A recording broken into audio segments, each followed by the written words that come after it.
Okay, so we have so many old friends, some we said hi to, some we didn't. New friends, thank you for being here. Like, this is so cool. Like, it's, I think one of my, I don't know, I'm bad about the year of a song, but that heard it from a friend who heard it from a friend. Thank you for being here and joining us for this conversation. I think we're gonna go ahead and get started. And this panicked look on my face is whether or not I think I can handle the multitasking, admitting people and kicking off the conversation. I think it can. No, Alexis, do you can. see the admits? No. Okay. All right. So I'm going to push a button and we're just going to see what happens. So you are this, my favorite thing. You all are here for a conversation about change and leadership. Why is this not moving? There we go. With Jackie and I. So we're going to start with introducing Slingshot 25. Just tell you just a tiny bit about that. And then we have decided for introductions that Jackie and I are going to introduce each other. And this was my idea and I'm super nervous about it because I didn't think it all the way through. So Slingshot 25, we're a leadership development company and based in Cedar Rapids, Iowa. Jackie and I are both what we've been saying this week, straight out of corporate. We've been on our own for about a year and doing leadership development and change management, content development and consulting from this seat and having a ball doing it. So who gets to start the introductions? Jackie, are you starting or am I? I'll start the introductions. Okay, fine. And straight out of corporate for me is only 4 months. I'm only 4 months straight out of corporate. So feels like longer. So some of you may have got this note. Some of my former colleagues may have got this note and went, oh my God, Jackie doesn't work here anymore. So it's still relatively fresh news. So don't feel like you've missed a lot. But I'll start with introducing my colleague and friend, Courtney Smock. And we did make the decision that I'm going to share 3 interesting things about Courtney. The list is long, but I had to pick 3. So the first is really salient to what we're going to talk about today. Is Courtney is an amazing storyteller, and stories have a lot to do with helping people change. She's an amazing storyteller, and so much so that we used to call her, well, we called her, I don't want to use the lingo of our company, but we called her the executive whisperer, the senior executive whisperer. If we ever needed to really get senior executives on board with the change that needed to roll through the organization, we would send Courtney Smock, hands down every time. Don't send me. Oh goodness, no, don't send me. Don't send me. I'll take us backwards probably. So the reason she's really good at that is the reasons, the things you're going to hear from her today, which she really understands change, and she knows that change is deeply connected to emotion and stories, and she does that really well. The second thing is related. She's an amazing transition coach. If you are in a transition in your life, and I have been, I mean, well, goodness, I'm in one right now. So it's great to have a transition coach sitting in the office next door. But she's the first transition coach I ran into in my life many years ago. And without really even, I guess, formally coaching me, she took me through a transition in a way that I just never thought was possible. She's an amazing transition coach. So I know some of you, as I look around, I know that you've had the benefits of working with Courtney in that capacity. So I think you would agree with me. And the final interesting fact, she is all of these great things. She really is, but never, ever, ever, ever ask Courtney about geography. You knew that one was coming, Courtney. Little fun fact. She'll never live this down. She regrets the day. I know, I can see her hiding right now. She regrets the day that she told me, and I am, by the way, kind of a history buff, but she one day, and I can't remember exactly how it came out, but she thought that Pearl Harbor, I'm going to let those words sink in for a second, Pearl Harbor, which you all recognize, of course, as, you know, the part of America that was attacked and, you know, entered the United States into World War II. She thought that was in Central America. Yeah, I'm just going to let that soak for a second. Like, oh, yes, that's right. We were attacked at Pearl Harbor in Central America. That's why the United States entered the war. Okay. If I knew geography, I'd be perfect. So I have to have a weakness. Good Lord, not good at that. So, okay, well, thank you for that. There was actually a few other things she could have picked, so she went easy on me. Jackie Palland, business partner at Slingshot 25. First thing you need to know about her is that she loves a microphone. So the chance that I get the thing back and get to participate in this call, we'll all just see how that goes. But Jackie loves a microphone.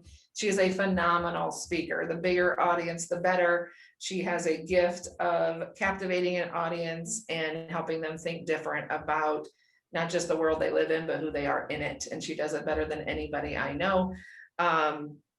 Number two, like, she's a thinker. Jackie's a thinker. She loves ideas. And we've joked for a long time, the reason she and I are partners is I'm like a doer, I'm a planner, I'm a go get stuff done. Jackie she's fully fulfilled by the idea, and she thinks deeply and brilliantly, mostly about leadership. How do leaders show up? How do they work? Why do we keep having the same problems that we've had for years, and we know what leadership is and we just don't do it? And she's reads the books, she thinks about things, she talks to experts. I don't actually have to read books. I know a lot about books because Jackie reads them and then she tells me about them, which saves me a lot of time. And the third thing about Jack is, well, I was going to tell him that you eat oatmeal every day right now, but I didn't know how that pertained to anything, so I picked something else, which is she's a picture straightener. Jackie is fussy about the world in a way that it's beautiful and it's clean and it's simple, and it actually contributes to how she designs. When you work with us and you see the materials that Jackie creates, she is just very good at making complex, messy things like people simple and clear and easy, right? Because she just has this gift of making things clean and easy to understand, things like leadership and people that are very, very messy. So that's Jack. I'm going to see if I give her the mic, if I get it back.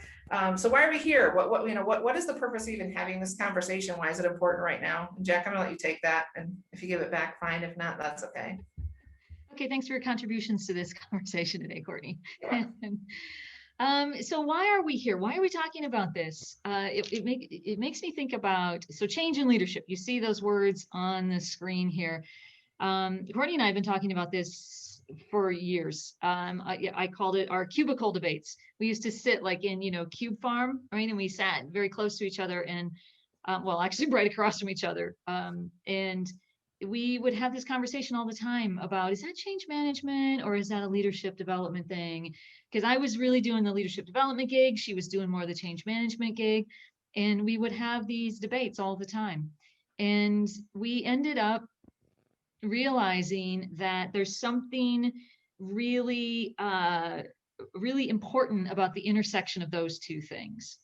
And on our best days, we would find some really key delineation about what is change and what is leadership. And but on most days, we just realize they're kind of the same thing. They're kind of the same thing, and it's really about how those two things intersect that help organizations get taking their workforce through massive changes. And I'm not going to be another cliche webinar right now to say, and gee, we've been through a lot of changes over the last year, but the fact is organizations are changing all the time.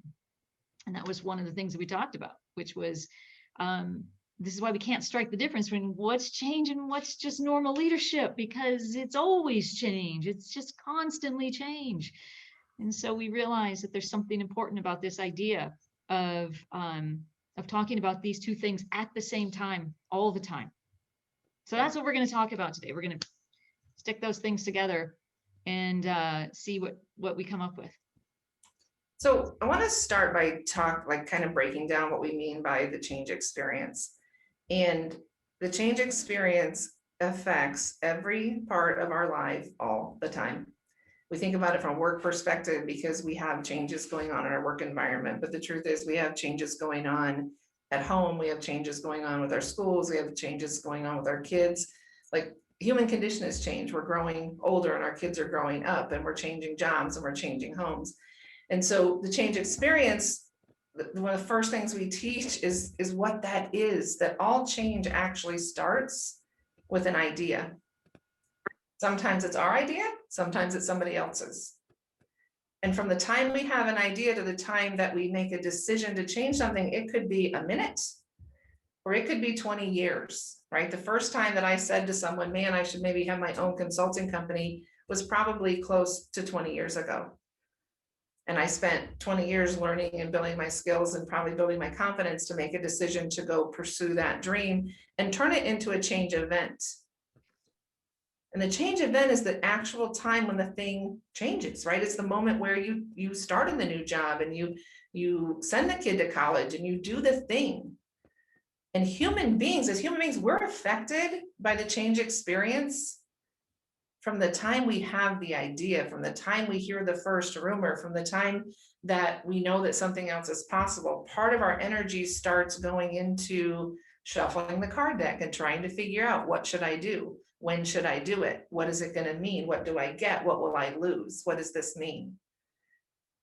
And so we need to understand that from a change standpoint, it's not like the day you start the new job is a big deal, but we've actually had part of our energy, our capacity, our emotions are tangled up even getting to that event, right? I have a kid going to college. I've probably known since he was born that someday he's going to leave, I hope, right? Raise him up and send him out.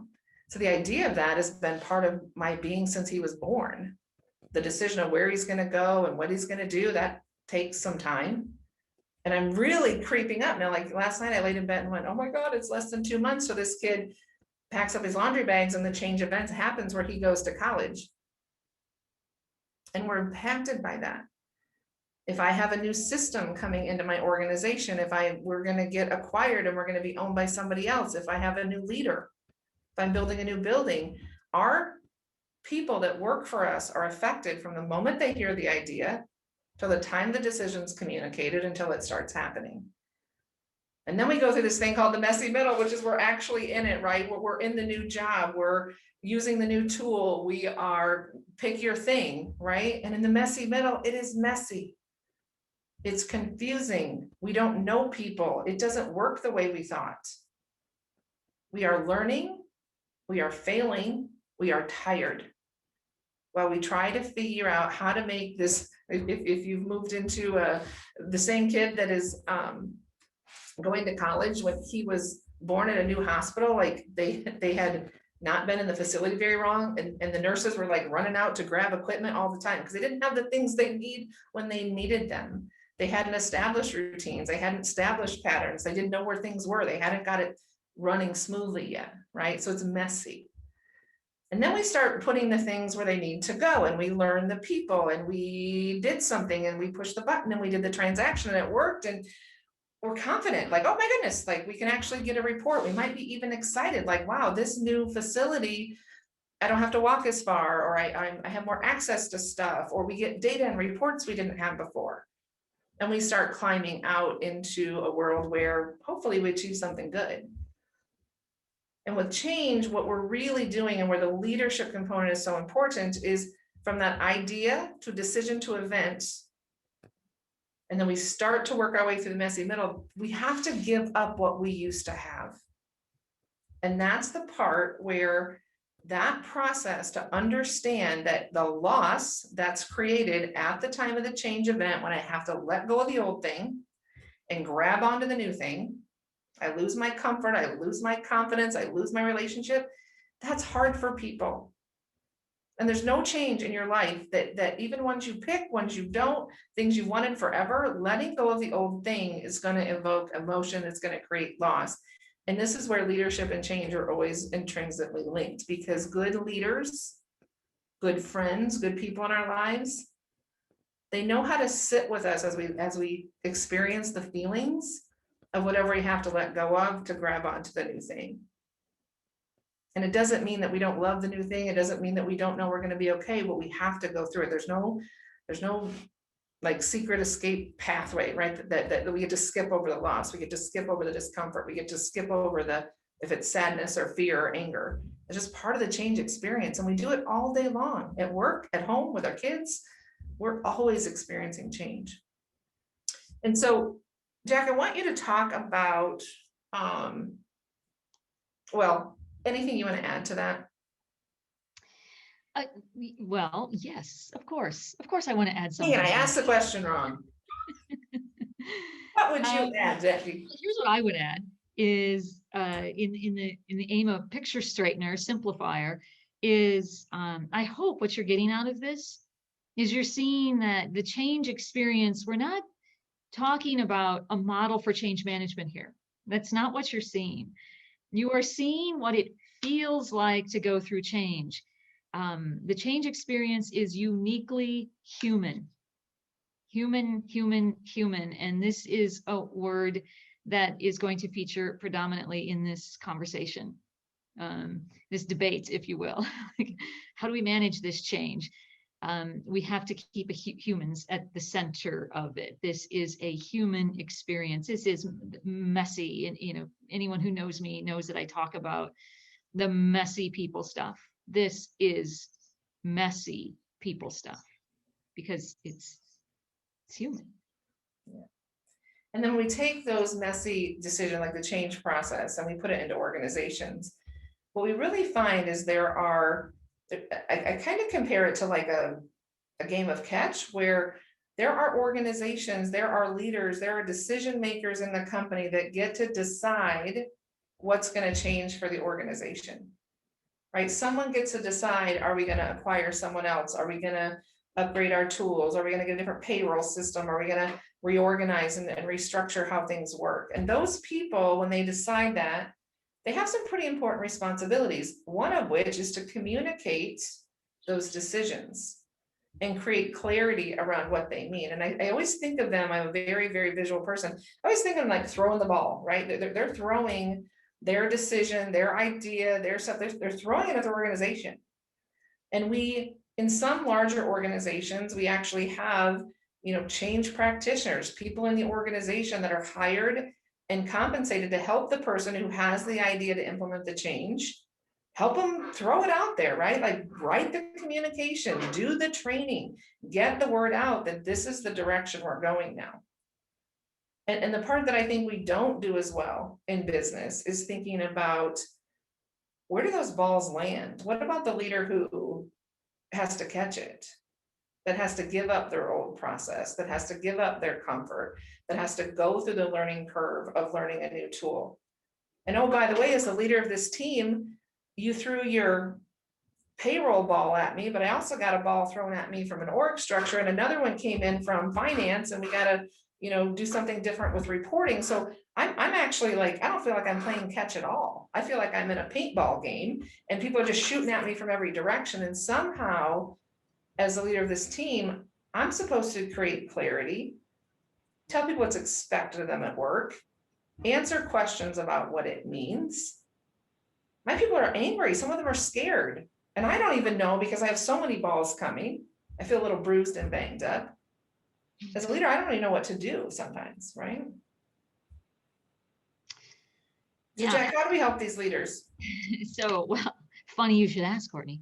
It's like I had a script and I had prepared a question for you. One of the things Courtney didn't say about me in her introduction of me, and I'm surprised she didn't, is how miserably high context I am. Oh, yes. I am that. And so two things about high context right now. One is the context that we're sitting in right now today is we have roofers on the roof of our building, Oh, re-roofing our office. So if someone falls through the roof or there's loud banging noises all of a sudden, I just want you to know that's the context we're sitting in. So that's one thing. But really, about high context as it relates to this conversation is the organization that these leaders are sitting in. We can't think about this without understanding that leaders sit inside an organization, and sometimes these organizations are very large and very bureaucratic, and you know what I'm talking about here. And a funny thing happens when we put people into an organization. When we assemble people into an organization, all kinds of sort of problems start to occur. The bureaucracy starts to creep in, and we start to behave in ways that are essentially sort of, I'm going to say inhumane. That's kind of a strong word, but we start to treat change or anything that happens in that or inside that organization. We we start to do really inhumane things. We start to ignore the emotion that Courtney is talking about in this change experience model. We start to ignore all the things that help people who we care about deal with change. That's what starts to happen in that context. And I know any of you who are listening in you get that context on some level. Every company is a little bit different for the kinds of, for their culture and what that context is really like. But you take just a normal, caring, loving, nurturing human being and you stick them in the corporate context, and things start to get a little not what you would want or expect. Yeah. And you start to see things like a leader who does care about their people saying, well, I sent an email, what's the problem? Yeah. Right? Like an email is probably not going to make people who are losing something, right? Back to our loss picture, a person who's lost their identity because you just automated their job and they aren't the expert anymore. Your email probably doesn't make them feel valued or cared about, right? Mm-hmm. It probably doesn't even tell them how to do their new job. And so this idea that we have a response to make change better, to make this messy middle not be so painful, to climb out of it more quickly, we really need to think about the leaders who lead, right? And how we help them be someone who can acknowledge and validate and listen and care and say, that's your job. It's not about filling out a spreadsheet and saying, oh, we sent 50 emails to these 10 people. What are these people experiencing? What have they lost? How can I help them? What conversations need to unfold so that this person knows that, yeah, we are automating some part of our business, but we still value you and we see you here and we want you here. And we want to find other things, like I want to have a conversation and get curious about, what do you want to do? Because what's funny is the person that wanted that automated before I automated it probably complained about it every day. Right? They're saying, make it better. And then when you take it away, you're like, oh, they're going to love it. How many times has this happened? Like, oh, they've been complaining about it. They love it. And then you take it away and they're mad about it because they're some part of their identity, their value, how they see themselves in the company is tied to that thing that you just took away. And we're not going to not take it away, but we got to think about how we treat people when we do that. Okay. Jack, what would you add?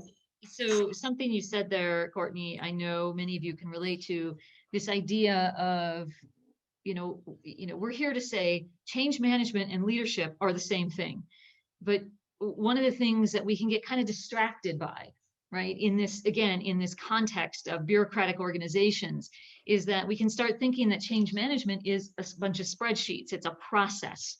And nothing wrong with having spreadsheets to keep track of work, right? Another thing we know about organizations is there's a lot of people and you have to organize the work of those people so that they can collaborate. So I'm not mocking spreadsheets, but what we tend to do is when we introduce those kinds of tools and these sort of central teams that we say that's the change management team, those teams and those tools do important work. But it reminds me of what can happen. It reminds me of when I was once being taught about the concept of risk management, right? You've all heard of risk management. Every corporation does risk management in some way on their programs and projects. And I remember being taught in that class about the difference between risk admiration and risk management. And we can easily, project teams and program teams can quickly get caught up in risk admiration, meaning that, you do your head scratching and you think about all the risks that are associated with this body of work we're about to go do. And so you get caught up in sort of that, in the spreadsheet, like, documenting those risks, right? Documenting all of those risks. And then you're like, whoa, look at that. Look at all of that risk. And we can get caught into like risk admiration rather than actively saying, okay, great. We wrote those things down. Now we actually have to go manage that risk. We have to do something so that we don't realize that risk. We have to actively, not just ask ourselves the first time through, what's the probability of that thing happening, high, medium, low. You've got to do that every single day because the dynamics are changing. Change is the same way. I think it's a great analogy for change. We can get caught up in change admiration meaning we filled out the spreadsheet, we know where the hurt's going to be, and we sit around talking about, yeah, that department, they're not going to like this change. We do that. We put all the right words into the spreadsheet. We might even hammer out all the right messaging, draft up all the right messaging, send it through 7,000 layers of approval or whatever it takes in your organization to send something out. And we do all of that sort of, I'm going to just say again, kind of bureaucratic work. And when we get caught up in just admiring the things that need to happen in order to drive change, and we don't get into actively managing, like at the messy human level, which means that it's not necessarily that change management team. It's leaders. It's the people who sit right next to that department that's not going to like this change. And so the thing that we oftentimes just can't seem to get ahead of, we just can't seem to get ahead of getting leaders the skills they need to, in Courtney's analogy, catch that ball and do the right thing with it, to actively manage that. They are the ones that are going to do that, right, down to the human level, but we find ourselves like the change is like, the merger's coming at us or the giant IT change is coming at us. It's too late. It's happening now. And we don't have leaders who know how to lead people who are in the middle of this chart that you're looking at here from Courtney of the change experience. And so we just get into change admiration. That's right. Well, I don't know about you guys, like, it's kind of hard with this many people to participate, but you're very welcome to put, like, if anything we're saying makes sense, anything resonates, any questions you have, like, stick them in the chat, because I'd love to know, like, if this resonates, what's making sense, if you're seeing things in your organization, any kind of questions, just shoot them at us as we're going. Okay, so one of the things that I want to dig into a little deeper is when we have these change conversations, we'll say, okay, we prepare, just like Jackie said, we're admiring the change, but we don't do anything about it. And one of the things that we really focus on is teaching people what they need to do, how to do what comes next, not just saying, oh, look, there's an impact, right? And telling people what's going to happen. Like most change models will say, oh, people are going to be angry and then they're going to eventually accept it. Like that's what's going to happen to them. What we want to figure out is like, what should I be doing, right? Like what do leaders do? How do they behave? How do we respond? What do we need to get better at to make this messy middle a little easier? So Jack, what are the kind of things that leaders, like the do's and don'ts? Like what are the things that when we look at the organization and we see like, okay, we're really going to need leaders to step up, to show up, to care. And then we all kind of look at each other and go, but they're not going to do it. Yeah. Well, some will. Some will. Well, but okay, but we're all kind of dramatic. The person who's not, right? The person who's not. Yeah. Why don't they do it? Like, well, what is the gap between, like, it's so obvious, like just show up and tell them we value them, tell them we care about them, tell them it's understandable they'd be upset. That's what we need a leader to do right now. Oh, that person's never going to do that. Well, when we think about that person that's never going to do that, what's stopping them? Well, the very first thing, and it's a whopper, is they don't even understand that they're in the people business. And I'm going to let that sink in. I know those of you who've known me for a while know I say this all the time, so that will come as no surprise to you. That the first thing that I always teach to leaders when when they're trying to step into this game in a new way, to emerge, to become the kind of leader that others follow, not because they have to, but because they want to, is the first thing I remind them is that you are now in the people business. You might have thought that you were in the finance business, the operations business, the technology business, supply chain, engineering, on and on, whatever it is. You might think you're in that business, but you're not anymore. You're now in the people business. And until they make that transition, they're going to see the changes, all those balls being tossed, right? They're going to be looking at those from the perspective of someone who's in the operations, technology, supply chain, finance business. Like they're just like a recipient of change.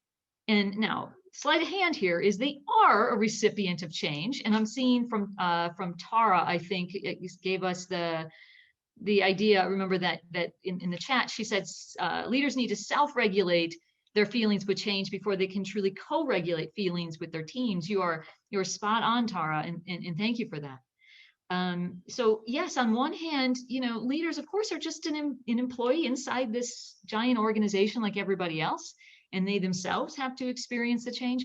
But when they do that from the seat of understanding that they are in the people business, that their job becomes, very different. That they need to see it like, I think of the analogy of, say, like a doctor.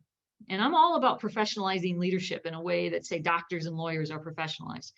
Let's just say that you heard on the news that you are taking a pharmaceutical, some sort of drug, that you heard on the news has some dangerous side effects.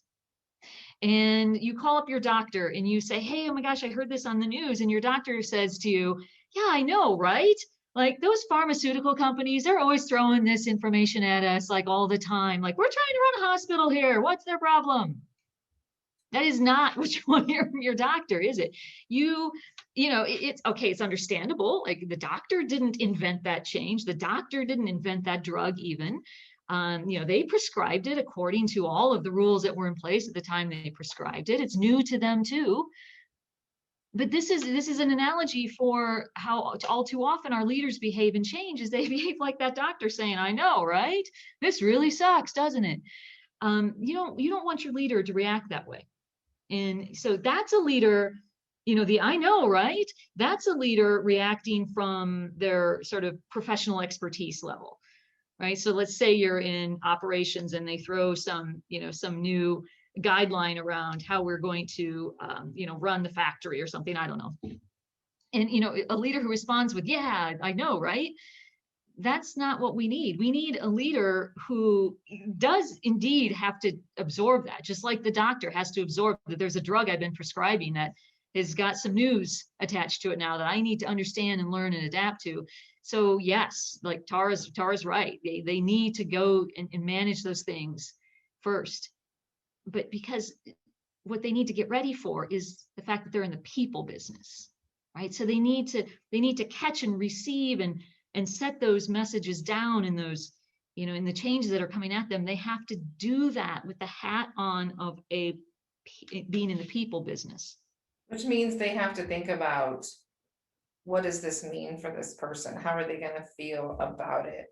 Right? Yeah. Like, they have to have some empathy and a willingness to be curious, right? Like, what does it feel like to be in their shoes, and how can I help? Right? My job is to help that person, because what we want in our organizations is for every person to climb out of the messy middle and get to the new state. And when we do that with a leader who knows we're struggling, knows we're confused, knows we're disappointed, who sees us, who values us, who cares about us, it's going to be a much shorter trip, right? And that's the business they're in. Another thing I think that keeps people from really doing that, like stepping into that, when it's uncomfortable, it's awkward, I don't see myself in the people business. And the other thing that happens is leaders who don't, our employees are just super resilient.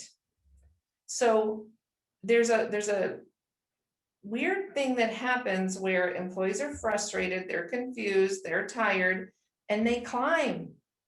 They climb, whether they're valued and cared about, whether someone's helping them or not. They come in every day, they bang their head on that hill. If you bang your head on a hill or a wall, it doesn't matter, right? But they come in and they figure it out. They figure it out without all the information. They figure it out with tools that aren't connected. They figure it out building relationships and not knowing who to call. They figure the resilience of our employees is actually another reason that leaders just don't think it's that important that they lead. And what I wish leaders understood is there's a cost to that, right? There's harm to that. Like, if you let someone bang their head on a wall, climb a hill with no help, and you just go, wow, look at them go.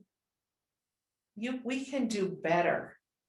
We should do better. And the fact that, it doesn't matter what we throw at them, they figure it out and they complain, like how bad does it have to be? Like, man, it's not that bad, they're gonna quit. That's sad, right? Like, we can do better, we can help. And leaders who see themselves in the people business say, I see you climbing that hill. Thank you for what you're doing.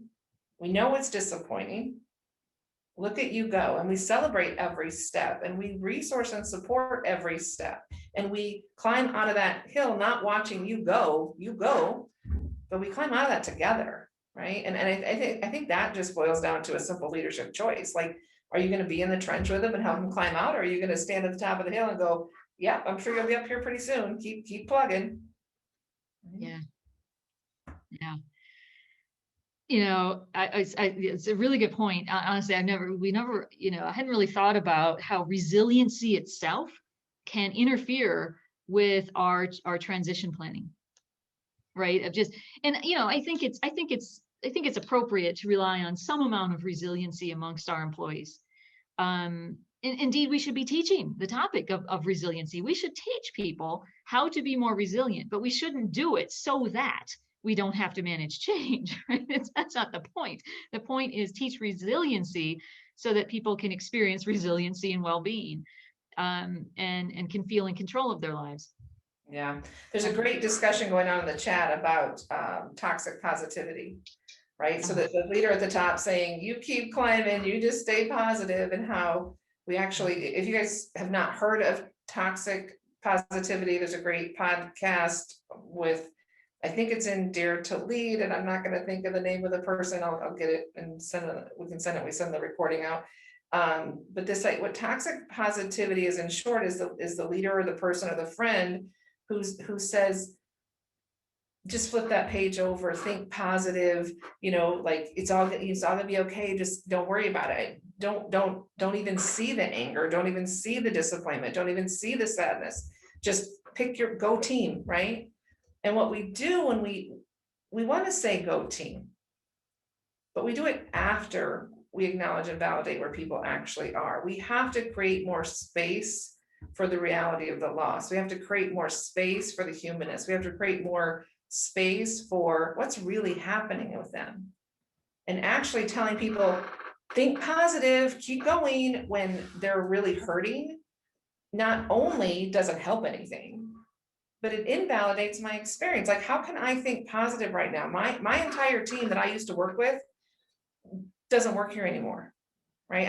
I went through a corporate restructure, and I traveled a lot in a job I had once upon a time, and I got restructured to a new team, and I've been on the road. There's just on 6 days on the road. I'm going to make it home. I came back in the office, and every person that I had worked with for 3 years had been physically relocated. I'm a baby chick. If I don't have other chicks around me, I will die. And I came in and sat by myself in my cube. Jackie was gone. I'll cry thinking about it. Jackie was gone. This one was gone. That was gone. I just sat by myself. And someone to say to me, but hey, you got more space. Like, what is the positive thing of that? I'm sad. I'm disappointed. My go-to anger is emotion. So I was mad, right? And the best leadership moment that I needed right now, or the leader I needed right now, was to give me space to deal with that. Set that down, work through that. I stayed mad a long time, just so anyone who knows, right? And then they say, hey, let's go meet the new people. They're great. No, I don't want to meet any new people. I got friends, right? How engaged am I in that change? How excited am I about that reorg? No, I'm not. And so this is the work, right, of recognizing that humans have no choice but to experience what they experience. They lose things. We're going to go through our emotions, and this toxic positivity of you go, think positive, actually makes it worse, because now I don't like you either. Yeah. So I think the theme, I hope all of our participants here today are picking up on, is that this is really human. There it is again, right? This is all about humanity. It's not about spreadsheets. It's not about, I mean, clearly we need planning and we need communications and training and all of those kinds of things, but all of that will just be so much icing if we don't have sort of the real, real guts of it is all about humanity. I want to address a question Tara put in the chat about accountability. How is accountability a strategy in all of this? And I'm going to rope it right into the same theme here, which is accountability. If you really stop and think about what accountability is, Usually it's something that's very scary to all of us. It usually means things like a crucial conversation. But I wanted to invite you to think about accountability in a different way. Accountability is really an invitation. It's an invitation to be passionate about something. It's an invitation, and it takes a leader to see someone else as worthy of caring enough, right? Like, seeing you as somebody who is interested in being a part of the future, and leveraging that when you're holding someone accountable, when accountability gets in the mix, it's really just saying, we're going to go keep our promises. Do you want to come with us? Do you want to come with us to go keep our promises about this exciting thing that we're doing for the customer, or whatever it is that your organization is doing? Do you want to go with us? Because to go with us, though, means that you're going to have to show some passion, because if you're going to do this thing out of a sense of obligation, or just trying to avoid punishment, then there are 9 people standing in line behind you that are passionate about this thing that will run you right over. So accountability is really about an invitation to go be a part of something great in the future. And when we shift our mindset to understanding that's what accountability is, it's not about tough conversations and punishment, and then you start to get a sense of how it does serve as a great strategy for the change experience. Now, I'll put a caveat on that. We don't have to have unlimited loyalty and unlimited patience with people. People can dig themselves in and find, moral injury in every single conversation that they have. Like, oh, I was so wronged. Some people are just going to do that. They're living at this sort of victim level of existence. We don't have to have unlimited loyalty or unlimited patience on our journey of change. They have chosen to stay right down there at the bottom with the vultures circling around them of, that messy middle. Like, they just went right down to the bottom and chose to stay there. We don't have to. Did I paint that picture really well? Yeah. Can I add a couple of things on accountability? So sometimes we actually don't create an environment where we can hold people accountable. And it starts in this picture, in this decision. So you can only hold people accountable for things for which you have set an expectation. Absolutely. And so when we make a decision, as an organization decides something, but they don't really decide much of it. Okay, so we have a big decision like we're gonna reorganize this department. Okay, it's a generic, it looks like they've decided, they're done with it. Well, underneath that, there's like, I don't know, 150,000 more decisions to make. Who is going to have power? Who gets to make decisions? How are these people going to work together? What tools will we use now? And when we go into a change experience with the only thing decided is that we're going to reorganize, and we haven't sorted through the meats and the fleshy bits of the decision, then we say to people like, oh, no one's being accountable. Well, accountable to what? If you haven't decided what the roles and responsibilities are, if you haven't decided who's going to do what, if you haven't decided who gets to spend the money, if you haven't decided where people report, you haven't set an expectation with anyone, so you can't hold them accountable. Hold them accountable to what? A reorganization? Like, it starts with getting clear about what you've decided, how it's going to work, what you need people to do. And then honestly, and this is a part that gets skipped all the time, you got to tell them, this is how this organization is going to run. This is who's going to do what. This is what I need from you. And if you're struggling with, oh my gosh, we can't hold anyone accountable, ask yourself what expectation you've set for your people. Ask yourself how clearly you've defined and figured out how this stuff is supposed to work. Because most leaders, they just don't go low enough. And then they're frustrated that people are, oh, we got multiple people working on that. We're tripping over each other. We've got rework. We've got confusion about role clarity. Those people are doing my stuff now.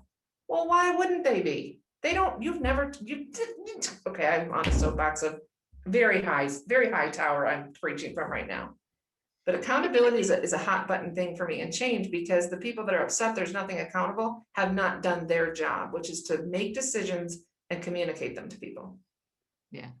Oh, see how anger is my go-to emotion? It just comes right up. Can't even, Oh, that's good. Panic is mine. it's like Panic coffee is, spilled on the carpet. I Panic totally is, agree. I just panic. Panic is my go-to emotion. yes, Jackie's panic is a go-to emotion. It's a lot of fun in panic. Okay. You're right. You're dead right. I know, where do we go from there, Jack? Okay, we only Well, have, I just got distracted by a new comment in the chat. So yeah, Dawn is telling us that another thing that inhibits a successful change is not allotting enough people to support the change. Yeah, we do that all the time. You know, we you know sort of do and a miracle will happen here, and I think it's you know, it's inherent in the fact that we don't really see change as being embedded in the role of a leader. And we don't put the work like, you know, Courtney, your soapbox about accountability and setting clear expectations. You know, when we start to see like change is just sort of this checklist of items that we need to do and, you know, push out the communication and you know I will always I can't remember how many times I've had conversations with people when I've asked questions about, you know, were expectations clear, and they'll say, oh yeah, well we sent them an email on, you know, such and such a date. or, and I'm um gonna interrupt you there, Jack, or like the mother version of this, for those of you with kids, is they should know that the dishes need done. I mean, seriously, like there's a whole sink full of dishes. Why should I have to say, do the dishes? Right, and I'm actually experiencing this personally at my house, like, because this is all about me right now. But I'm so frustrated and I take on this martyr stance of accountability of just like, why won't people help me? Like, obviously my house is a mess. Am I the only one that can see stuff on the floor? Have I asked for help? Have I told them to do it? Well, I told them, you know, when they were 8, they never really responded very well. I have grown children in my house, right? I have almost adults. If I asked them for help, they'd probably help me. Seriously, they probably, I'm like, I tell myself they wouldn't, because the 8-year-old, you know, didn't, but we've got to put ourselves on the hook as leaders to communicate our expectations, ask for help before we get like all kind of, you know, frustrated that no one in the world would, well, you know what, well, no one can do their job but me. Oh, and then what we do is I'll just do it myself, right? Because that's what leaders do. We just do everything ourselves. And martyrs, right? Yeah, we do all of those things. This is what I'm talking about. Just like this, the craziness that starts to break open around change inside organizations. You know, and this is what we're talking about. This is a human thing. We've got to handle this like a human thing. And instead we start doing all these inhuman or inhumane things. And just forgetting that at the heart of all of this was people that we care about, you know, people that are here trying to do the best they can, people who we should be inviting along on a journey, you know, addressing their concerns, acknowledging and validating. Courtney mentioned those words earlier, really super powerful stuff in the as people are experiencing this change effort, just to say, I see you, and whatever you're feeling, it's totally understandable. You know, just to have those sort of humane interactions, and those can't really be planned for. And you know, Matt Arnold, I see your comment in the chat of just, yeah, sending a message is not communicating. It's like, what's the famous quote? Everybody knows it. I can't think of who said it, or you know, the problem with communication is the illusion that it has happened. And we fall prey to that. That's so cliche. There's probably a million memes out there expressing that exact thought. But it's one of those things, one of those essential truths. I like to talk about the essential truth under everything. It's one of those things that we all know about it, and every generation that comes into the workplace discovers that, and then they do nothing about it. Like we still just keep doing all of the you know, sort of all of the you know, the crazy stuff that just doesn't work. We just keep doing it because we just can't quite seem to cut through all that noise and just get down to sort of the essential truths of what it means to help another human being who is disoriented Yeah. and who is experiencing loss. And loss is no small thing to humans. Yeah. Okay, so I think we debated what to call this, and we almost set it up as a debate of change versus leadership, and landed on calling it change and leadership. And so hopefully through this discussion and conversation, like it is an and it's both things. And quite frankly, these are our things. Like Jackie and I are different sides of the same coin. I look at things from a change lens, she looks at it from a leadership lens, but it's the same coin and it's our stuff and we love talking about it. It's what we do. If you're in organizations, that need help with this stuff, like give us a call, right? We help leaders who are stuck. We do change training. We teach people the skills of these things. Jackie does leadership training, like just team transitions, coaching, microphone work. Like if you guys need help, this is what we do. We really appreciate you joining our conversation and letting us talk about our things and getting your perspectives on change and leadership. If you have other questions, if anyone has a question or comment, we have a couple minutes. Anything you put in the chat, we will see later. But I think that's what we have for today. Anything else, Jack? No, I just thank you. Thank you for listening. Thank you for the great comments as we were talking. I know right now, I know some of, many of you, I know who you are. And those of you who I don't know who you are, I know you're in our space. Like, I know that this is what you think about. That's obviously why you joined our conversation today. I want you to, I just want you to feel confident in trust your instincts on this stuff. And go and help your organization do this better, because it actually really, really matters. It's easy to start thinking about this as just all a bunch of work I need to do, a bunch of busy work, a project that I'm supporting.